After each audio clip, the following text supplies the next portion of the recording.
The next gen is not looking at what the old banks are doing. It's looking at the experiences outside of this. So it's taking that into account and being truly customer-centric, right? Leave the products at the door, being able to be more flexible. This is how family offices are winning. Hello, ladies and gentlemen. Welcome back to the FT Studios in London for the latest episode of the PWM Tea Break, with my special guest this week, Matilda Malmgren, Principal at Elixirr, a digital transformation consultancy. Welcome, Matilda. It's great to have you with us today. Thank you for having me. I've gone for a mint tea. So in your Scandinavian homelands, is that a typical beverage? Probably more of coffee drinkers, but I haven't really made it into the builders yet, so I'm sticking on the mint tea for now. You wrote quite a critical piece for us recently, Matilda, about wealth managers, that they're applying tech lipstick to their business models.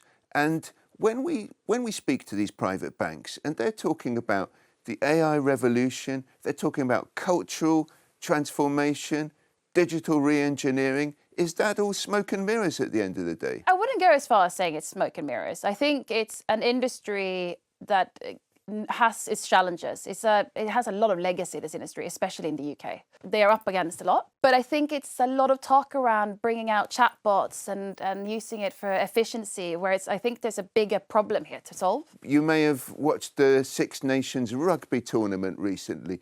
Dramatic finale, France winning in the dying seconds. And we had a nice piece from Tom Williams, who's the founder of Point, another strategic consultancy. And he's saying there's a lot we can learn from the rugby field about data analysis, about pre-match preparation.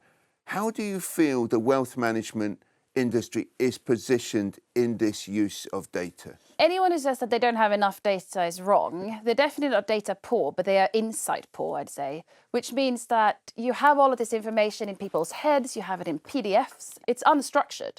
And so the problem you have then is that you're not really making sense of it. You can't really layer AI on top of it, because if you have bad data coming in, it's bad data coming out. I would say that what we're doing is sort of what we did 20 years ago when we looked at match tapes after a game and said, oh, well, let's not do that again. So it's very retrospective rather than actually being proactive about how we change our behaviours and how we inform it for the future. We have an exodus of people, entrepreneurs leaving the UK.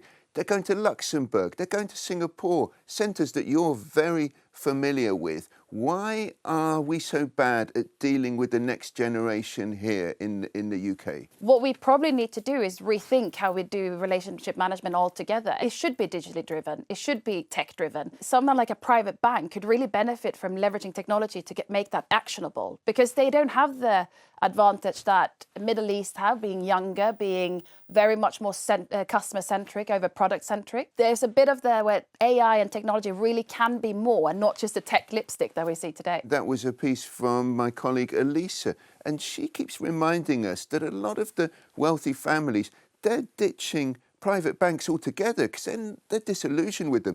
They're setting up their family offices or going to the multi-family offices. The wealth of next gen is more coming from, as you say, from business and entrepreneurship and operational. So you have to understand the industry, but you also need to think about how does wealth fit into their life rather than how do we optimize your assets. That feels a bit dated.